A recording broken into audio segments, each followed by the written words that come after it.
and that's not easy. We think that if we just speak that things happen and learning happens, so forth and so forth.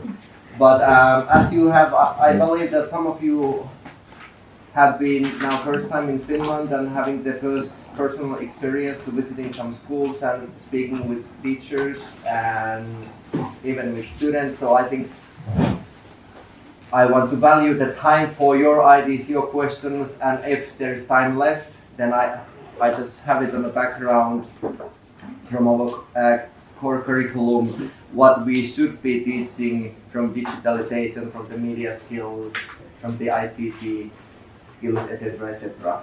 But that, I think there's no point for me to have a presentation for 30 minutes that this is the curriculum of the Finnish digital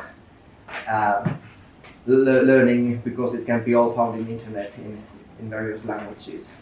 But that can be supported, our conversation, by that if you wish so. So please be active, ask, challenge, wonder, whatever you think. You can make a comments what you have seen, you want to, as Christoph said, you can clarify things, or just basically walk through in your mind the experience so far, or the expectation, or even the myths which a lot heard abroad from the Finnish education system. And this is the time to break the myths. We do have homeworks, for example, and we do have subjects, and there's many more myths. So please. Yeah. What do you use, or how much do you use digital tools for assessment? And what kind of environments? We have few companies in Finland, and basically we have two assessments going at the same time: subjective assessment and then the formative. And the formative can be done in various ways, but the main idea is that almost on the daily basis, or at least on the weekly basis, the students and their families know where they are, what they have achieved, where they now, and what is still to go. And there are a few programs different schools are using when they evaluate, when the teachers evaluate, when they evaluate themselves, and when they evaluate their classmates. So we use that, but it's still pretty much, some schools have forced that everyone use the same programs and things like that. But the main idea is that they need to be evaluated in many ways, but which tools, whether they are digital tools or manually or how, and there has to be reported somehow. You have to show, if someone asks that, what has happened. So whether it's just a piece of paper or your own Excel sheet or with some company's program, it has to be, you have to be an alibi. But in process assessment, what kind of digital tools you use? I can't, what was the name? We had it, I cannot remember unfortunately the name of the program, but it gave not only for the process assessments, but many others. And actually within this program you could create no, it's a Finnish company, but I think they have, yeah, it comes to my mind in some point, but I cannot tell you the name, but it has been also in the news a lot that the importance of the formative, and now we speak, and I have found it throughout my career that there is a huge need for assessment for those skills which are unseen, which are not evaluated. The social skills, not just about the content of different subjects. And there is, as we found it out, I think we all of us have experienced throughout the corona and the lockdowns that who benefited, and if they benefited being at home, and what's the benefits when the kids come together and be in the safe place with the safe environment with the peer groups. And those skills, what develops amongst the other students, are hardly ever evaluated. and giving credit for the students, which I think would be much more taking under consideration and being seen.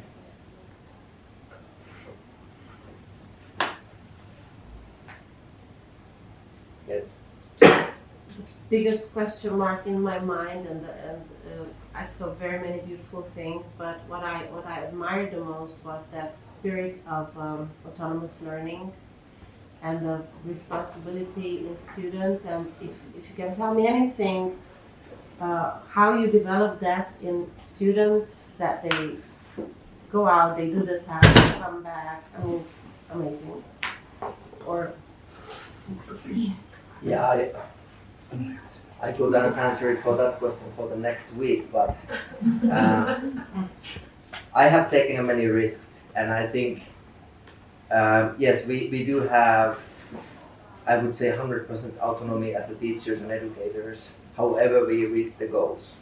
And I would think so, and I have been in such a community as a teacher that there was place to fail. There was place to make mistakes. I don't feel that I have ever need to be afraid that what if I try something crazy or something out from the curriculum, which I feel that it's very important to solve something, and use any other methods or even pedagogy or philosophy or whatever. And I think Finnish system gives much freedom there. And then, but still, I would say that the most important thing is the teacher, and when you close the door and you are with the students, it really matters how you respect, how you treat your children. And I want to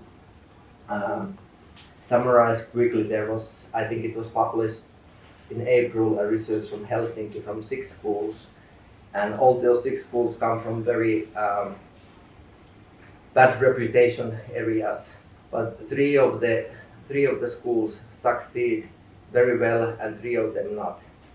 And this Finnish researcher spent 3 years time observing, interviewing the teachers and the whole staff and students, and the biggest findings that why those 3 schools succeed was the respect.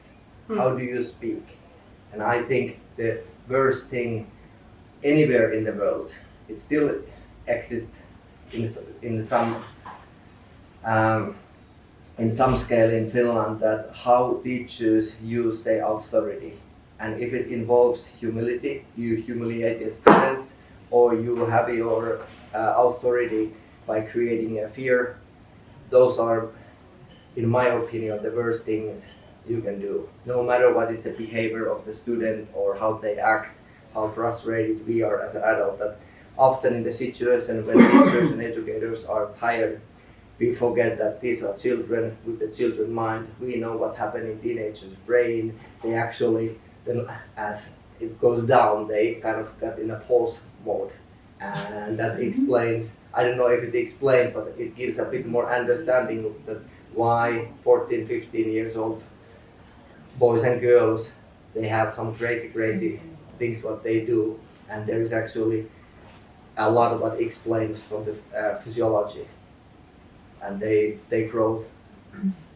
But this autonomy, it also, I think, I have to explain that we respect still quite much teachers' profession in Finland, and all teachers must have their master's degree.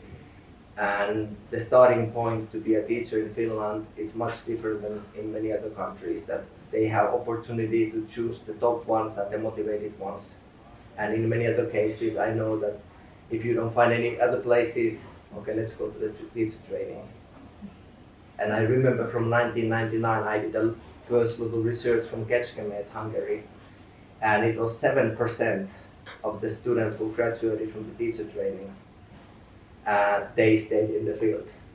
They got a point, a credit to go to Budapest or to Szeged or Debrecen or some other better or more famous schools or universities to get points.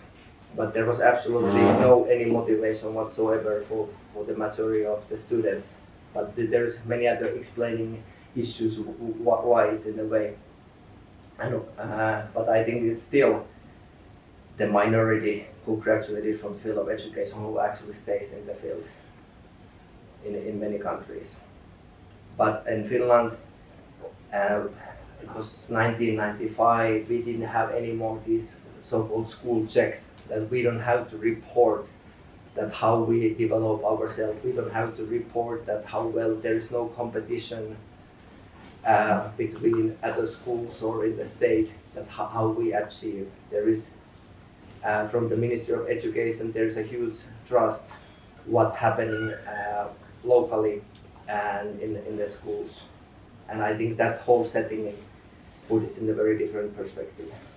Yeah, I don't know, was there any big change how the teachers taught, but I would say at least since 95, teachers must have the knowledge to know that they can use their personality, their ideas, their creative ideas to teach in a way which supports their character, their identity, not to try to copy someone else's system or methods, for example. We save lots of money because we don't have inspection system. It's a huge cost. And then, I mean, course, if something really happens, then we can have an intervention. If something, but because in medicine, it's self-evaluation. Everybody self-evaluates. Directors, schools self-evaluate, and so that's it. Also for economical reasons, why to put money to such a thing as inspection? Yeah. I don't know if there was a hidden agenda as well to kind of show in action. Yeah, maybe that's the real reason. Money is always good consultant, but then at the same time, it hopefully it shows more respect to the teachers that we trust you. We leave you work in your own place, and we don't want to give you, we don't know better. That I think most of you have experienced that there's a few people in the head of education who knows the best.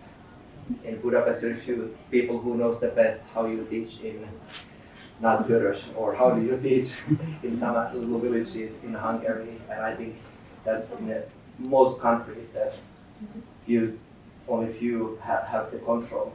And I think that would change dramatically in a positive way in most countries, if not all, that if they would trust more teachers and they understand that they know best their students, they know best their families they work with, they know best the community which is needed, and then integrate whatever needs to be integrated from the curriculum. That's why we do in a way that we don't study to achieve in the school, but we study to achieve after school. And after school, we cannot be just studying for the rest of our life and deciding our own grade work. And what's the message here, that we should come to the work life. And if we don't apply the skills, and I think Monday or Tuesday when Janika was here, that always asking myself what's the amount of input and how we turn more to the output, and what's happened between in and output. And you have to apply, you have to go to the field, you have to do this hands-on work, and it requires failing.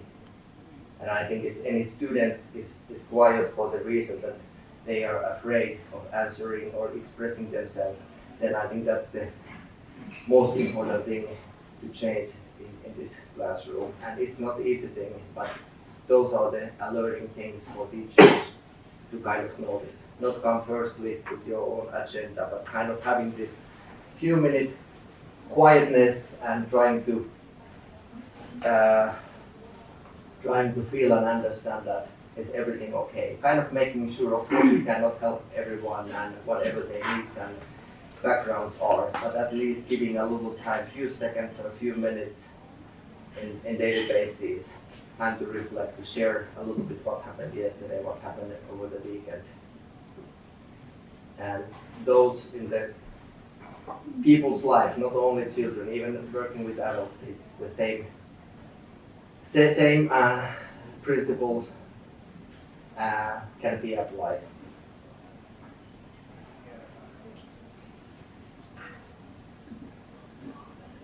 I wanted to add to my money talk. It's not all about the money, but in a way I see that when the economical reasons and pedagogical reasons are in harmony, it's great. Because for instance, we and the money talk is something we have to have for decision makers and some politicians, and so we have to have the economical reasons for some actions like savings that's attractive. But when they are in harmony with the pedagogical reasons, then it's great. Another thing is like if you invest money in the kids so that they will finish their schooling, it's a huge saving for the state. So it's even economical reasons are that no one should be left alone, because we know that the cost of the kid who abandons the school and the likely ends up there are possible futures for kids who don't finish schooling are not good, and that it's a huge cost to society. Of course, we think of the individual person and how we can help that, but we have to see the economical picture and these savings. And I think this is like one justification. I would like to even have more to explain in economical terms why we need to help each kid and each individual. So Yes, and actually there is a price tag for that. Last year I was giving a workshop about the social exclusion, and actually Finland, which is not maybe noticed, we are in the average rate, about 20% is in the risk of the social exclusion, and that cost, the price tag in the lifetime is 1 million euro. And the last, was it 2018, I believe it was written that almost 900,000 Finns out of 5.5 million is under the risk to be socially excluded, and 80,000 is socially excluded, and that's a very important issue, thinking of what is the preventing work, what we can do when we can still influence. And I think school would be the only effective from the economical point of view to help the kids. Yeah, they have psychologists and doctors and curators and nurses. This is extremely expensive system. In my opinion, it's not that powerful, but yes, we have the structure, but is that the best? I don't know, but there's a long way to go, because we see that the depression and the mental health problems unfortunately seems to increase a lot in the Western countries.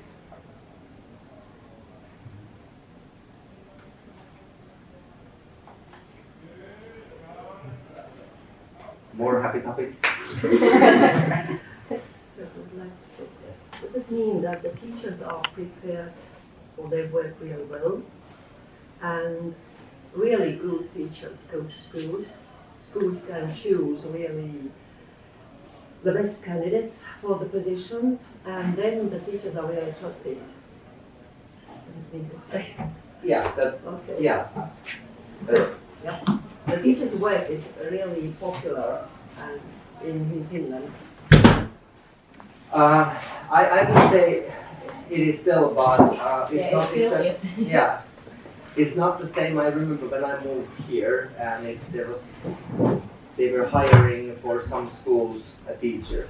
There was one place to be filled and maybe 200 applicants. Yes. Now it's not the same. That was about 20 years ago.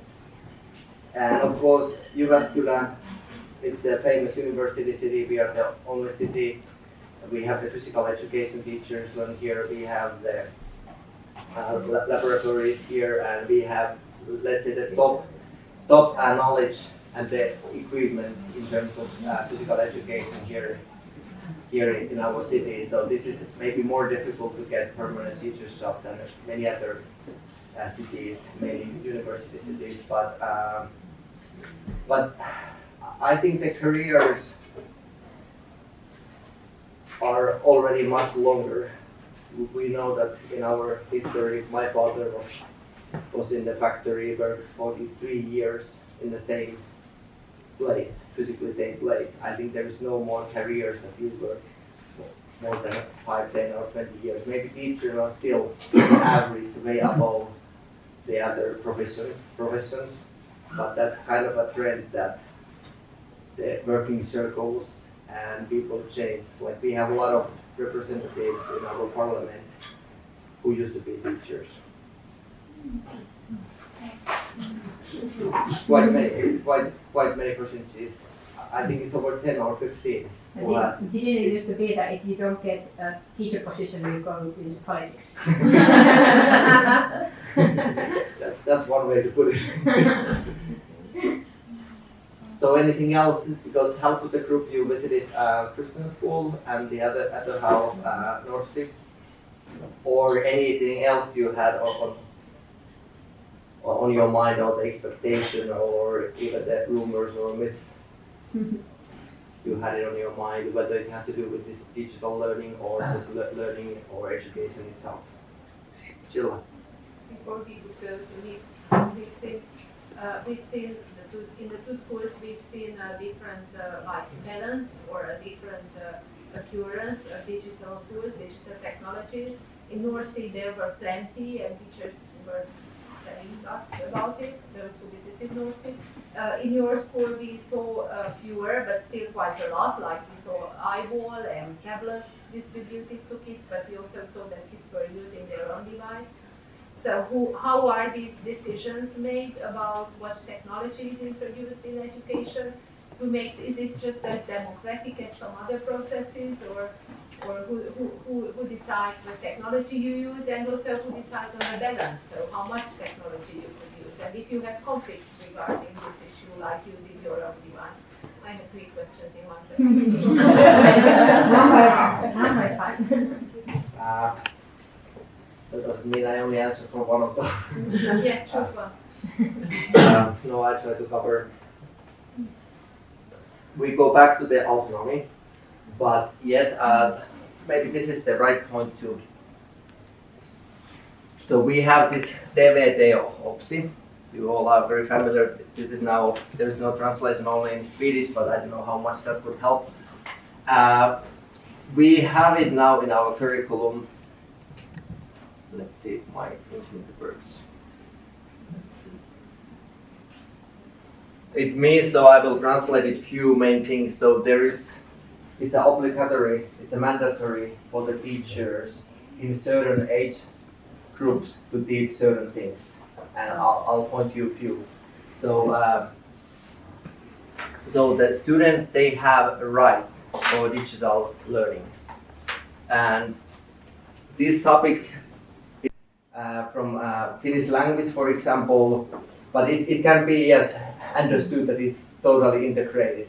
But we have ICT classes, what we call it ICT classes, and it's only basically about that. Yes, there's a part of coding and...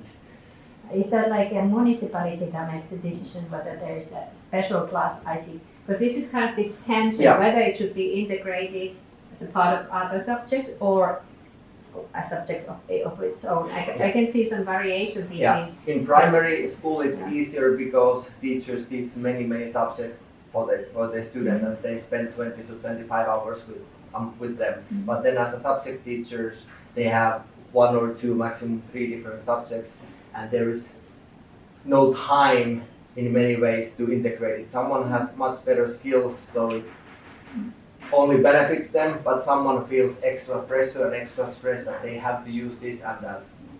So it's a balancing all the time, and what I always then ask, that I'm sure that there is a huge difference how different municipalities or schools or cities use, how much they put effort on this one, but the school should provide all the tools and devices to fulfill the requirements of the curriculum. But then when you close the door, who will know after the class of how much they use it or not? Yes? I believe that in at least Jyväskylä, it's mandatory for every school to have at least one teacher that has the ICT teachers training as part of their faculty, and it's often the physics and chemistry and sciences teachers who teaches the ICT subject. as well. And those ICT subjects are in the 7th grade, but then, like in my school, if I go back here, so from this is actually what you see now, what also Jyväskylä uses, and I think the own municipalities can do their own. But as far as I know, Jyväskylä has organized it in the public schools really well, and there is really, in every school has named person who is qualified and has the knowledge, so the teachers don't need to be alone, so there's always a support coming from the school.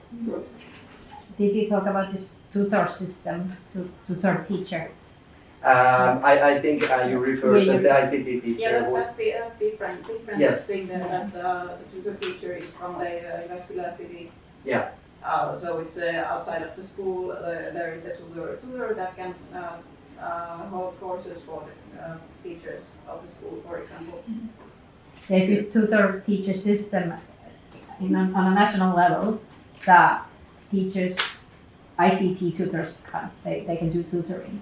And it's also up to your municipalities how they use, whether it's in the school or somebody outside the school, or but this is like a big there are studies about it as well, and it's a big movement, let's say, that we have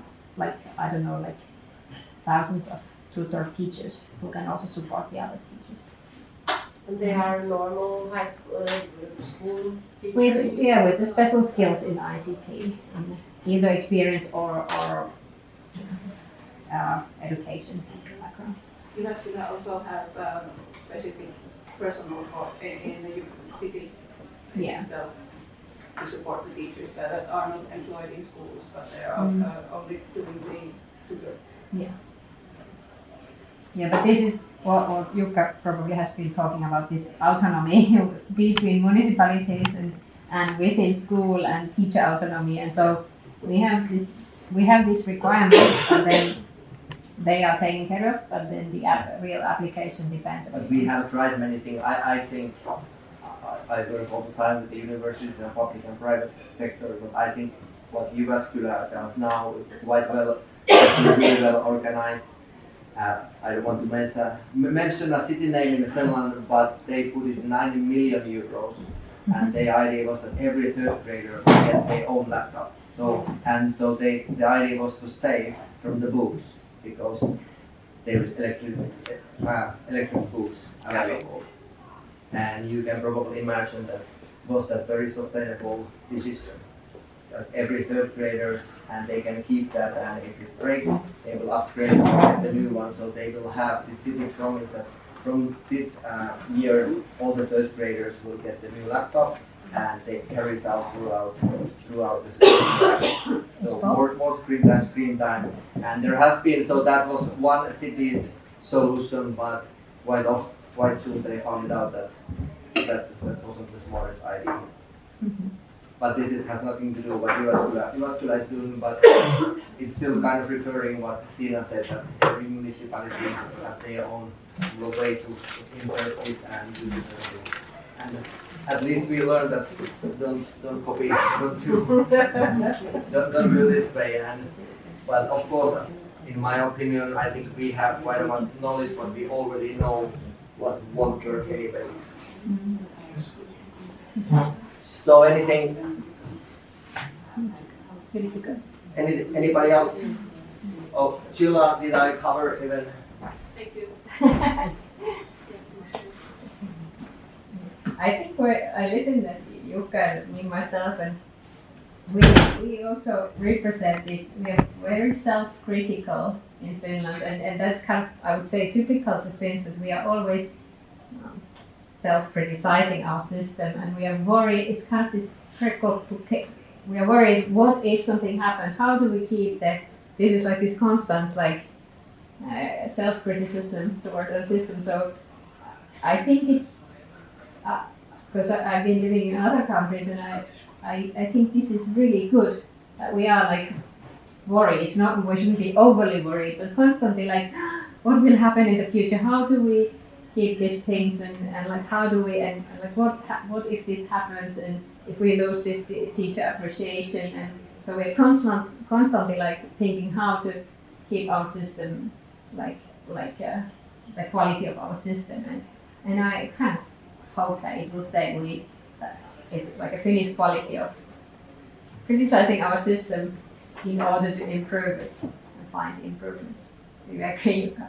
But yeah, this worry about the well-being issues and how to keep the quality. You don't get comfortable.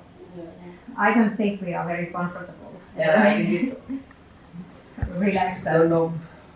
Yeah, I agree in most one. Maybe I interpret it differently, that whether to afraid that whether it stays in a good way or a bad way. But my message is that yes, in our education system there's a lot we can be proud of and what works well, but then not to forget that this world is not the same than 20, 30 years ago, and we have to look at the society, how well are the students, and we see they are not well. And then the question kind of comes that why I basically left the traditional teaching, because I saw that my students are not feeling well. I don't have to study to be a doctor or a psychologist to help them, so I try to integrate from my skills and what additional I can bring, whether it's my responsibility or not. And I had this freedom to do so and see how far I can go with it. And every student, a teacher, have this freedom.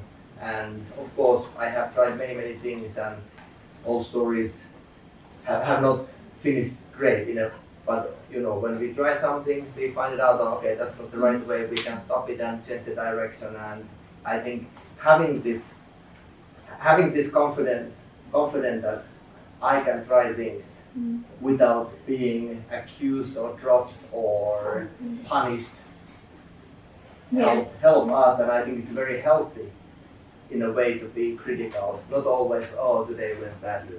It's okay to say yes. Constructive criticism. Yes, I was lazy, I was tired, so what? Tomorrow is a new day. And if you cultivate this kind of idea that that's how life is. None of us needs to be perfect, and no matter what we do, we fail and we get up and take a calm a couple times and off to go. Yeah, but the society is changing, and so we can't think that our system, the way it was 20 years ago, would be good now. We have to think of this constant improvement, and we don't know the future. So it is about testing, piloting, evaluating the results, changing the direction, and so this constant need for improvement and changes and adaptation for the society and future.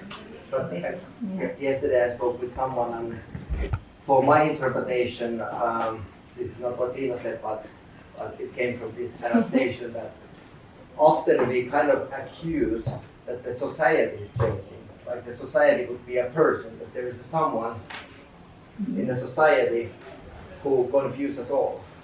But kind of reflecting that we are the society, we have the power, we are chasing the things. The society hasn't sent any satellite or astronauts to the space. We have sent it. So we often, whatever we have screwed up, we point or make an excuse that because of the society is changing so fast. And that's in my talk that I want to be critical of who we are really accusing. That are we following? So does it mean that now we are not in the steering wheel, we are in the back seat, not knowing who is behind the steering wheel? And I think this discussion should be appealing much more and being on the surface. It's that we cannot do anything, just put our hand to the pocket and see what's happening, because the society is changing so fast. And I think that conversation I would like to hear more, than what are they when we talk about sustainability and the 21st century skills. We hear about technology, digitalization, but hardly ever we heard about who we are. If we are on the constant speed, we never have time to stop and reflect that what's the uniqueness of us. And that's when I often say that there is a real reason why in the streets and roads there are stop signs to observe, and if our life hasn't got any stop signs, then we are not in the behind the steering wheel, and I think that can be a problem the society is only the driver. Mhm.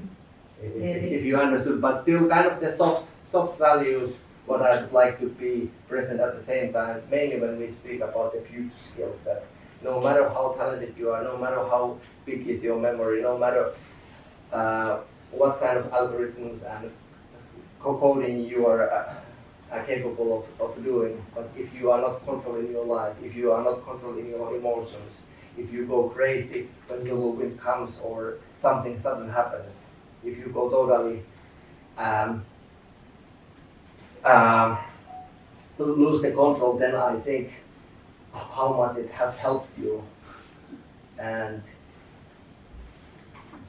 a sad and quick example, I have a really good friend of mine who has probably studied the most in this city, if not Finland. I don't know how many tens of studies he has done with the always best scores. Now he has been 6 months in a bed doing nothing because mental problem. There was such a stress and pressure to be the best. I'm gonna be someone. There was always driving, getting courses, and he started to find a little bit mental issues 5-6 years ago. What was his solution? To apply more schools, to apply more courses, to fill up themselves. We know this from workaholic that often it's not that I'm just loving doing so much, but they often are running of some other problems which are within us. And if the problem is in us, it doesn't help that we change the country or we change the place if the time is to stop and kind of reflect on ourselves. And this is, as you probably hear, important topic to me, as important as the digitalization and Christoph, great work, and many others. But you understand this balance that yes, technology is necessary. We know in the minings there are robots. People are not getting sick and diagnosed by cancer, being in the coal mines, or in the medicine when the doctors open the folders of some patient, they will see millions and millions calculations which our brain couldn't do. Yes, we can use it a lot, chemistry, physics, and artificial intelligence, etc. But just not talking too much, we should not forget there is already thousands of cars without drivers driving. Who has decided that when there is need for accident, I mean that it realize the knowledge what the robot has. They have to realize whether they hit a little child or a guy who is probably drunk or someone who's crossing the zebra crossing or not. They have to make a decision. So there is a human being, not society, who has decided. There has been values. What are those choices? As every technology, every program we have created, there is behind values. There's behind a person who has decided that in this situation this will happen, in this situation that will happen.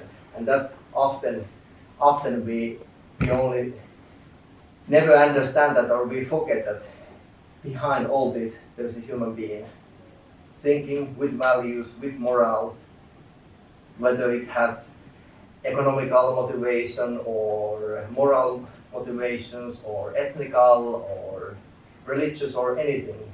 There is a human behind, and that's often forgotten, that the importance of human and how much we can make as an individual's difference. We didn't plan to speak from this topic so passionately, but